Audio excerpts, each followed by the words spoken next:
Daulat Tuanku.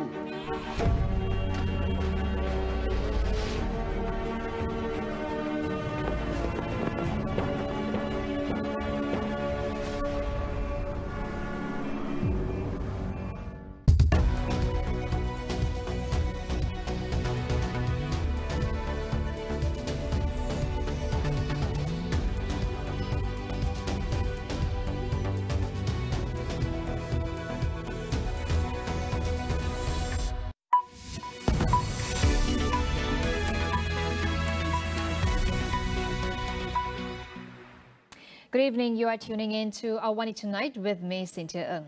The Malaysian Anti-Corruption Commission, MACC, has received permission from the Attorney General's chambers to charge Tun Daim Zainuddin.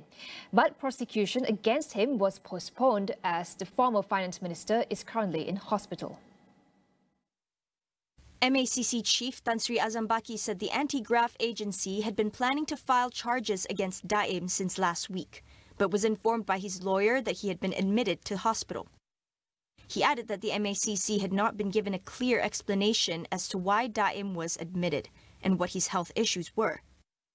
According to him, doctors were not forthcoming when questioned by MACC officers. Azam said Daim would still eventually be brought to court, where he is expected to face at least one charge of failing to declare several properties jointly owned by him and his wife. The Cabinet today agreed to establish a Royal Commission of Inquiry (RCI) to study the issues related to the sovereignty of Pulau Batu Puteh, Middle Rocks and South Ledge. Chief Secretary to the Government, Tan Sri Muhammad Zuki Ali, says the establishment of the RCI was in line with the law, whereby the proposed membership of the Commission would be brought for the approval of the Yang di-Pertuan Agong. In a statement, Zuki said the members of the commission will comprise experts who have vast experience in judicial and legal affairs and public administration, as well as capable to undertake the investigation transparently, fairly and impartially. This is to prevent any issues involving conflict of interest with the related parties. In 2008, the International Court of Justice ruled that Batu Puteh belongs to Singapore, Middle Rocks belong to Malaysia. However, the sovereignty of South Ledge remained unclear. Bank Negara Malaysia has kept the overnight policy rate OPR unchanged at 3%. The decision follows the first Monetary Policy Committee meeting of the year today. It is the fourth time the committee has decided to keep the OPR on hold since July 2023. The headline rate was raised by 25 basis points in May last year. In a statement, BNM said advanced growth estimates indicated that Malaysia's economy would expand in line with expectations in 2023. It added that growth was expected to improve in 2024, supported by recovery in exports and resilient domestic expenditure. BNM noted further signs of recovery in the electrical and electronics sector, but global trade remained weak amid a shift in spending from goods to services, ongoing trade restrictions, and a modest recovery in China. The United Nations Human Rights Council's Universal Periodic Review examines the human rights records of all 193 UN member states. Malaysia is due to present its human rights record to UN member states on Thursday. Dr. Ryan Chua of the Coalition of Malaysian NGOs in the UPR process, Komango, considers how Malaysia might fare. So this will be the fourth time Malaysia will be reviewed. So to be fair, the Malaysian government has come a very long way in this process, and there are several commendable efforts that has to be taken into consideration. For example, the Malaysian government has translated the 9 core human rights instruments into the Malay language to raise awareness on these treaties. Additionally, I think we are all aware that the several key amendments were also made in the past few years, such as the abolishment of the mandatory death penalty. And also, the Malaysian government has stated that they would have established interagency standing committees to study the feasibility of the Malaysian government to accede to the remaining core treaties. However, despite those commendable efforts, there are still several other areas that still needs to be improved. So the study of the feasibility of Malaysia acceding to the remaining core human rights treaties has been a constant thing that they've been saying since the first UPR in 2008. And now we are in 2024. So it has been repeated over and over again. So there are several lower hanging fruits, for example, which are not controversial, like the Convention Against Torture and the Convention on Enforced Disappearance, which the Malaysian government can accede to. There's not much barriers to that. So these are some areas I think that the Malaysian government can improve on. In fact, there are also several other key human rights issues that are still plaguing the country today, such as equality and non-discrimination on areas such as gender equality, freedom of religion, racism, the rights of the indigenous peoples and persons with disabilities, and also, for example, like civil political rights issues like freedom of expression, assembly, access to justice. All this still lacks development. Ryan also stresses the importance of political will in promoting better human rights in Malaysia. He says human rights should go hand in hand with the implementation of development-focused policies to improve the well-being of all.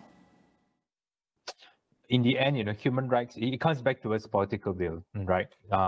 It needs the political masters themselves to also make the key decision to stand up and to say that this is time that we need to respect human rights. Again, when we speak about bread and butter issues and all those, we have to acknowledge that human rights and bread and butter issues are also interlinked and interconnected together.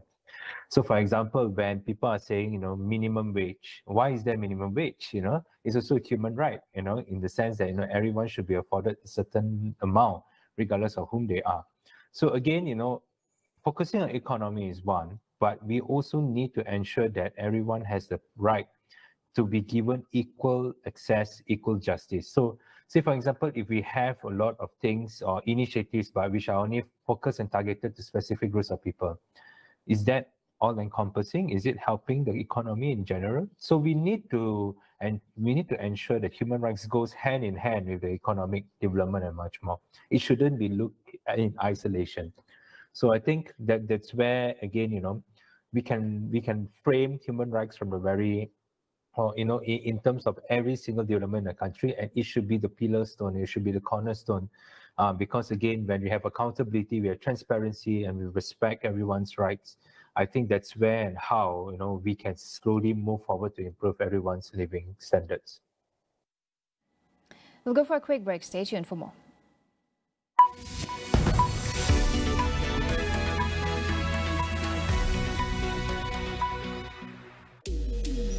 Mengumumkan tawaran kencang untuk mak, ayah, ada maklum dan ramai lagi. Tawaran istimewa untuk pelanggan Astro yang setia. Dapatkan 500 Mbps hanya RM90 sebulan. Dengan router Wi-Fi 6 yang pantas. Dapatkan Astro Fiber 500 Mbps hanya RM90 sebulan hari ini.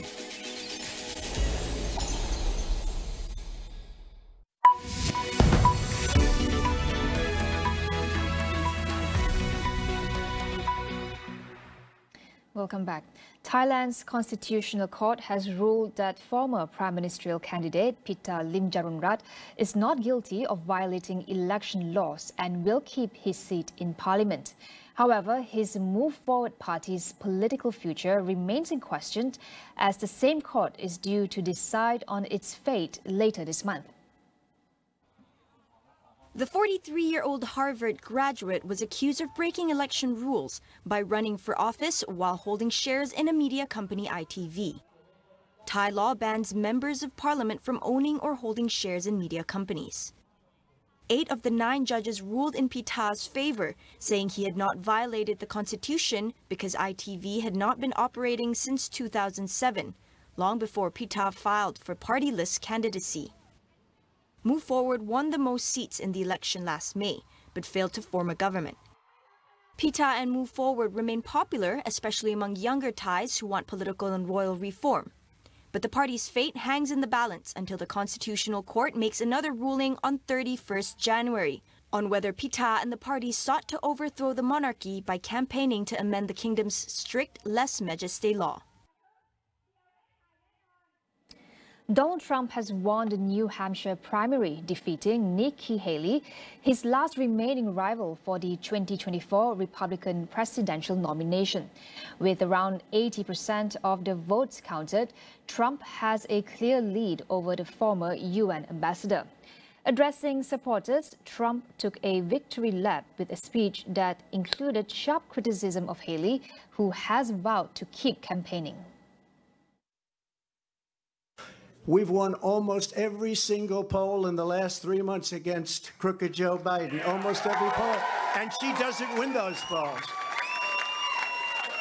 And she doesn't win those. This is not your typical victory speech, but let's not have somebody take a victory when she had a very bad night. She had a very bad night. Despite calls for her to drop out, Haley said she would stay in the race until the primary in her home state of South Carolina. Trump won a landslide victory in the Iowa caucuses last week. He is now one step closer to a rematch with Joe Biden in November's general election. President Biden issued a statement saying it was now clear that Trump would be the Republican nominee and warned that America's democracy and economy were at stake in this year's election. Sri Lanka's parliament began debating a bill to regulate social media, which the government says will help combat cybercrime. The online safety bill proposes jail terms for content deemed illegal to be decided by a 5-member commission. The opposition and activists, however, have raised concerns about the bill, saying it will restrict freedom of speech. It would also make social media firms such as Google, Facebook and X liable for those posted on their platforms. According to government data, Sri Lanka registered 8,000 cybercrime complaints last year, including child abuse, data theft, and online fraud. The government has denied the bill would suppress the media or opposition, saying any complaint will be taken up by the commission appointed by President Ranil Wickremesinghe. Much of Germany came to a standstill today as train drivers began a 6-day strike. It is the longest industrial action in the country's railway history and the 4th round of walkouts following pay and working hours dispute between the German Train Drivers Union and state-owned Deutsche Bahn. The current strike comes just 2 weeks after a previous strike ground rail services to a halt for 3 days. The union is calling for a reduction in the working week from 38 to 35 hours, as well as an extra €550 a month for workers. Deutsche Bahn, however, said the union's demands would increase the company's wage bill by 50%. The two sides have not sat down to negotiate since November. The strike is estimated to cost Europe's biggest economy around €100 million a day. At least 6 people were killed in Mongolia after a truck carrying 60 tons of liquefied natural gas crashed into a car. The victims included 3 firefighters. The accident happened near a market in the capital of Ulaanbaatar.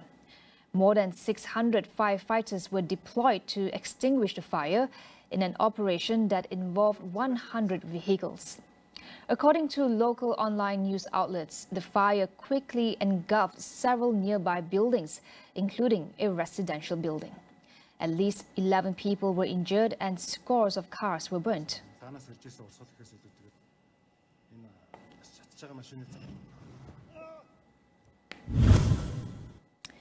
Japanese audiences will finally be able to watch the movie Oppenheimer in cinemas from March 29th, almost 8 months after memes mixing images from the film Barbie with atomic blasts sparked outrage in Japan.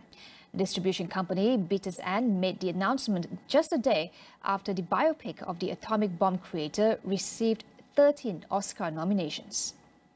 The nominees for Best Motion Picture The release of Barbie and Oppenheimer, collectively known as Barbenheimer, sparked a fierce public backlash in Japan after a mashup poster featuring images of Barbie and a mushroom cloud was endorsed by Warner Bros., the studio behind Barbie, in a now deleted social media post.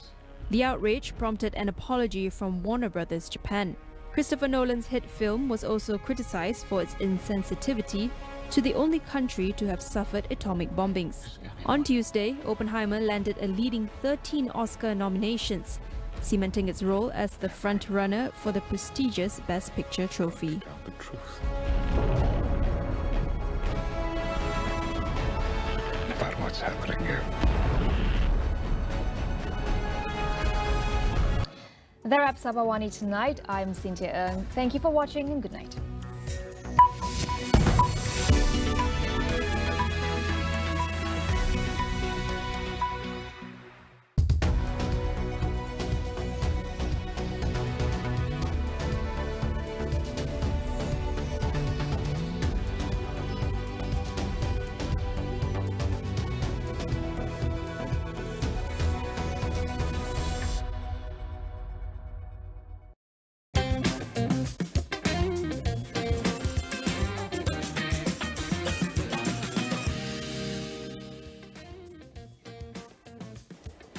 Hello and good evening. I'm Melissa Idris. Welcome to Consider This. This is the show where we want you to consider and then reconsider what you know of the news of the day. The National Water Services Commission, better known as SPAN, has announced that as of February 1st, there will be an average 22 cent per cubic meter increase in water tariffs for areas under its jurisdiction, which is Peninsula Malaysia and Labuan.